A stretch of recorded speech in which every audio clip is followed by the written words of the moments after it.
안녕하십니까. 오늘은 사도신경의 오류라는 것을 주제로 말씀드려 보고자 합니다. 그런데 먼저 말씀드리고 싶은 것이 한 가지 있습니다. 다름이 아니고 제가 만든 교회 개혁 영상에 지속적으로 목회자와 장로님들이 거론됨으로 해서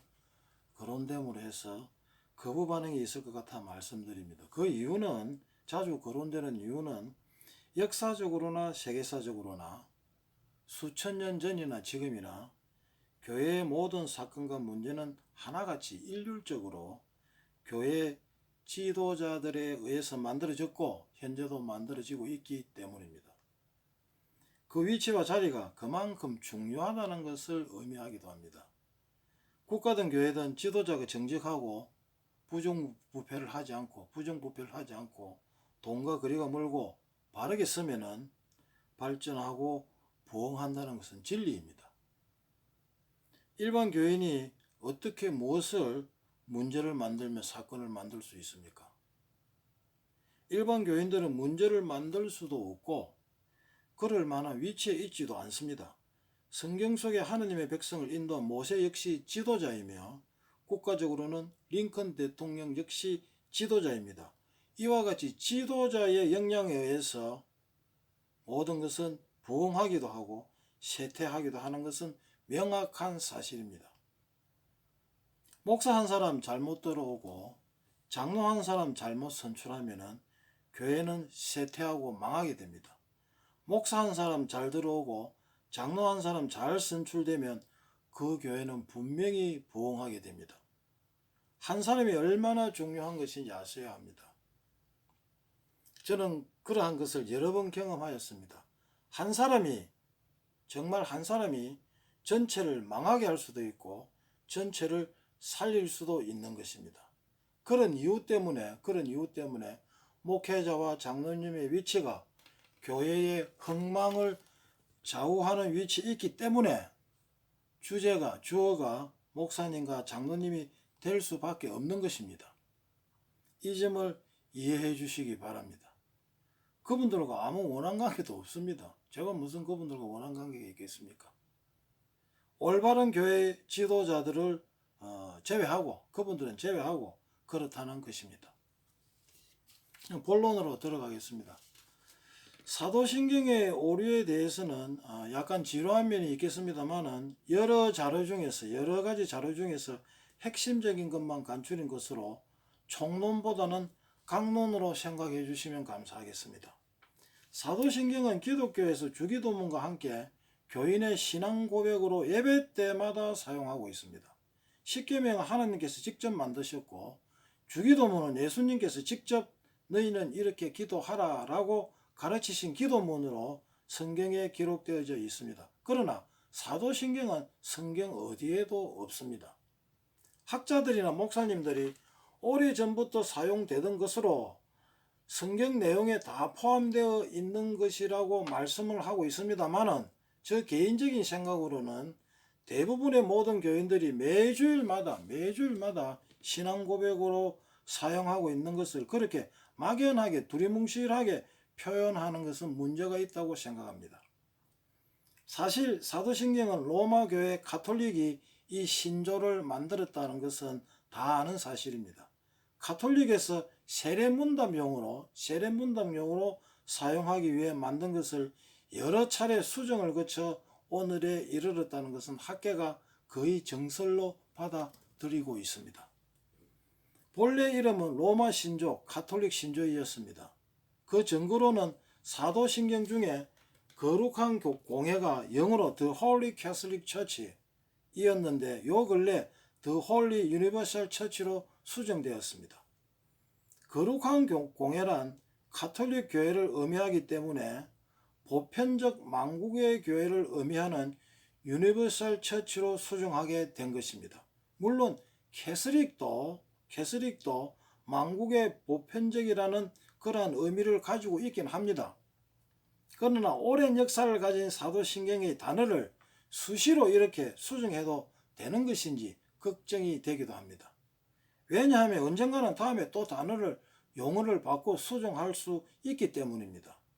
해석의 느낌을 의미하는 수정은 어느 정도 가능하다고 생각되어지지만 단어 용어 자체를 수정하면서까지 원산지가 가톨릭 신조인 것을 개신교인 우리가 구태여 주일마다 신앙 고백으로 기도를 해야 하는지 의문이 가기도 합니다. 그리고 사도신경에서 사도라는 것은 여러분 다 아시겠지만은 예수님의 제자들을 말하는데 성경 어디에도 예수님의 제자들이 사도신경을 신앙 고백으로 말한 것은 없습니다. 또한 사도신경의 경이란 경전을 말하는 것인데 사도신경이 예수님 제자들의 경전이 아니면 분명합니다. 어느 대형교회 목사님은 이 사도신경은 주 3, 4세기 때 등장하므로 로마 가톨릭의 것이 아니라고 합니다. 따라서 우리가 지금 알고 있는 로마 가톨릭 교회가 변질되기 전부터 초대 교회에서 사용되어 왔던 것이라면서 영어 번역에는 캐서릭 처치라는 표현이 나오는데 그것은 로마 가톨릭 교회를 가리키는 말이 아니며 영어 단어 캐서릭의 의미는 전 세계 전 크리스찬 교회라는 뜻입니다 라고 말씀하시는데, 그러면 로마 가톨릭 교회는 당시에 어떻게 불려졌는지 언급은 없습니다. 여기서 이분이 착각하고 있는 것은 500년 전 마틴 루터에 의한 개신교의 탄생의 역사성을 깜빡하신 것 같습니다. 마틴 루터 종교개혁 이전은 개신교가 없었지 않습니까? 그리고 고려신학대학원 유해무 교수님의 종교개혁과 교리개혁 논문을 보면 사도신경의 기원은 세례이다. 그리스도와 함께 죽고 그분과 함께 부활하는 성례인 세례.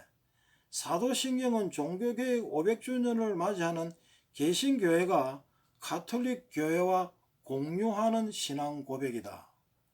우리가 현재의 가톨릭 교회를 비판하고 교황을 적그리스도로 비난할 수 있을 만큼 우리 안에는 개혁해야 할 폐단과 문제는 없는가 라고 말씀하시면서 가톨릭과 같이 사용하고 있었음을 명백히 말하고 있습니다.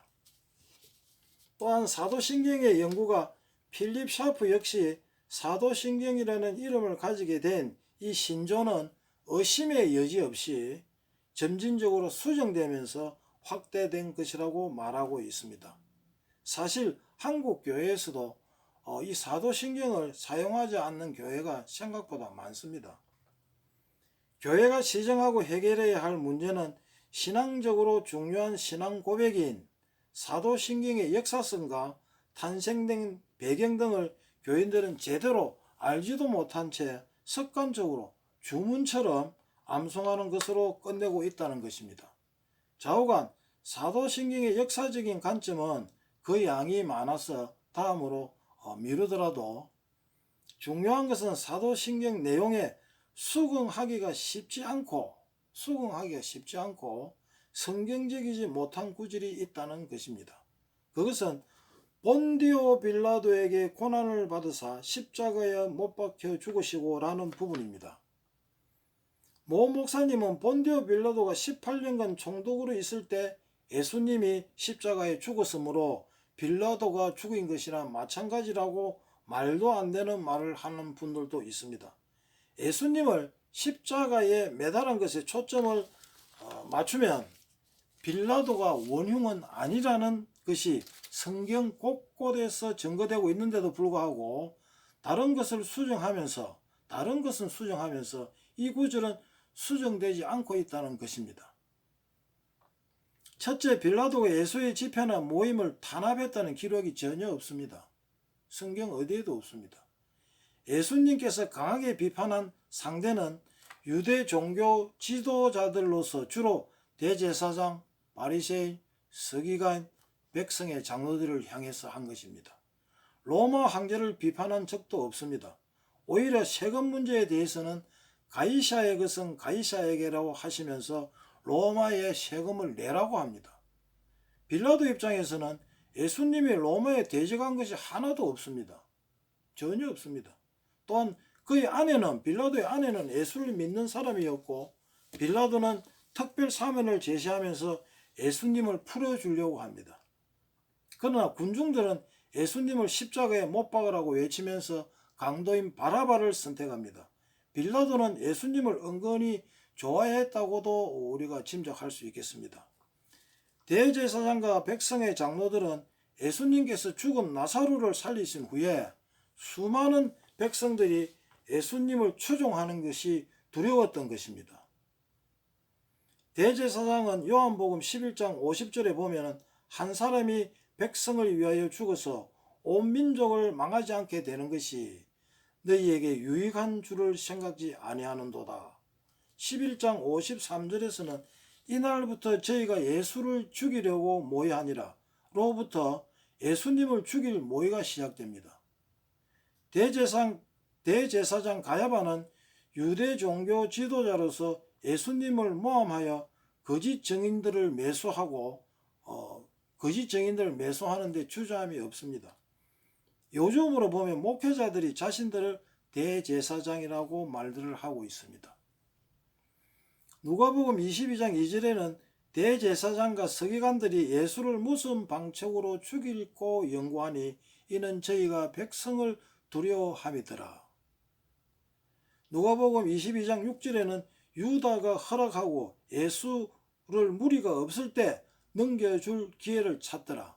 22장 52절에서는 예수께서 그 잡으러 온 대제사장들과 성전의 군관들과 장로들에게 이르시되 너희가 강도를 잡는 것 같이 금과 몽치를 가지고 나왔느냐.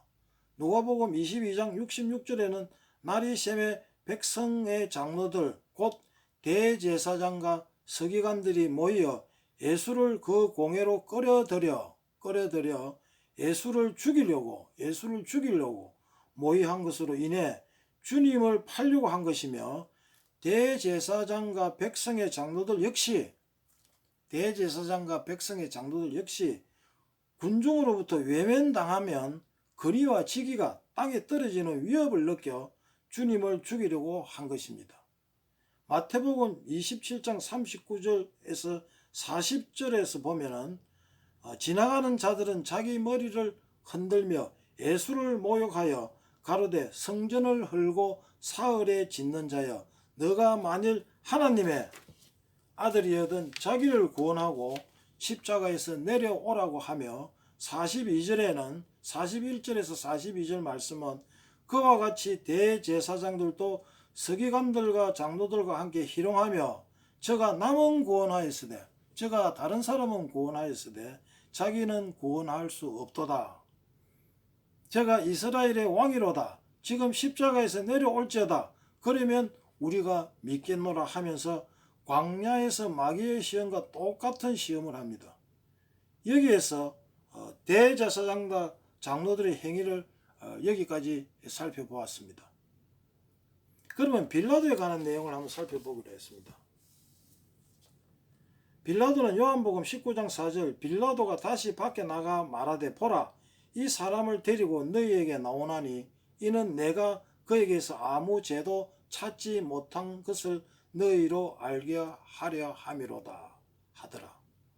요한복음 19장 6절 대제사장과 하속들이 예수를 보고 소리질러 가로되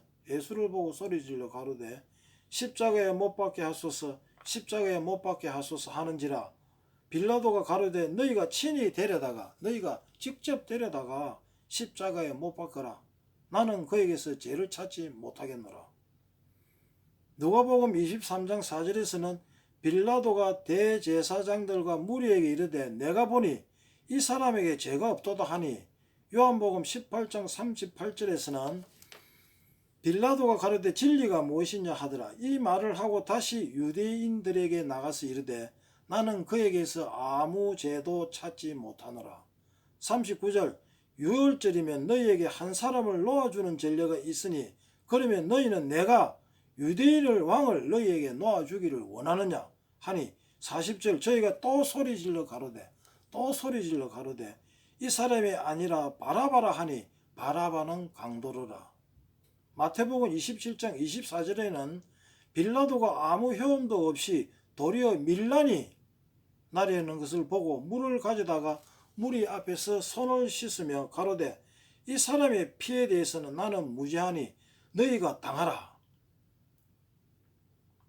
이와 같이 빌라도는 예수를 죽이려 한 것이 아니고 살리려고 애쓴 흔적이 성경 곳곳에 명확히 나타나고 있습니다. 손을 씻는 행위는 로마의 간섭이 아니라 유대인들의 간섭으로 유혈죄에 참여하지 않았음을 나타내는 방법이었습니다. 물론 하느님의 뜻이었지만 지금까지 살펴본 바에 의하면 예수님의 십자가 죽임의 원인을 만든 자는 명확한 것은 빌라도가 아니라 대제사장, 서기관, 바리새인, 백성의 장로였음이 확실한 것입니다. 이 이상 어떻게 더 명확히 확실할 수가 있습니까? 사도신경에 본디오 빌라도에게 고난을 받으사 십자가에 못 박혀 죽으시고가 아니고 대제사장과 백성의 장로들에게 고난을 받으사 십자가에 못 박혀 죽으시고로 하든지 교회의 지도자들에게 고난을 받으사 십자가에 못 박혀 죽으시고 라든지로 수정되어야 할 것입니다. 그러나 사도신경을 만든 당사자들이 종교 지도자들이기 때문에 자기들은 빼고 예수님을 살리려고 애쓴 빌라도를 집어넣은 것이라는 것을 충분히 짐작할 수 있습니다. 명확한 것은 예수님을 죽이려고 한 것은 빌라도가 아니라 종교 지도자들이라는 것을 목회자나 중직자들은 물론 어느 누구도 부정할 수 없을 것입니다. 자욱은 지금이나 그때나 교회의 여러 가지 비리와 사회의 본을 보이지 못하는 문제는 일반 성도들의 문제가 아니기 때문입니다. 교회에서 권위와 직위를 가진 자인 대제사장에 해당되는 목회자와 장로들이 그 자리를 지키기 위하여 자기 욕망을 채우기 위하여 돈을 위하여 허황된 명예를 위하여 하나님께서 주신 정의와 양심을 버린 자들임을 알 수 있습니다. 물론 숫자는 작지만 헌신하는 목사님과 장로님들이 계심으로 한국 교회는 작은 희망이라도 있다고 생각합니다. 결론적으로는 사도신경은 교회의 지도자들에게 고난을 받으사 십자가에 못 박혀 죽으시고로 수정되어야 할 것이라고 주장하고 싶습니다. 성공한 목사보다는 훌륭한 목사님이 갈급할 때입니다. 돈 앞에서 당당하고 윗선에서 자유로운 목사님과 장로님들이 분명히 계실 것입니다. 그분들이 그리워집니다. 오늘은 여기서 마치도록 하겠습니다. 감사합니다.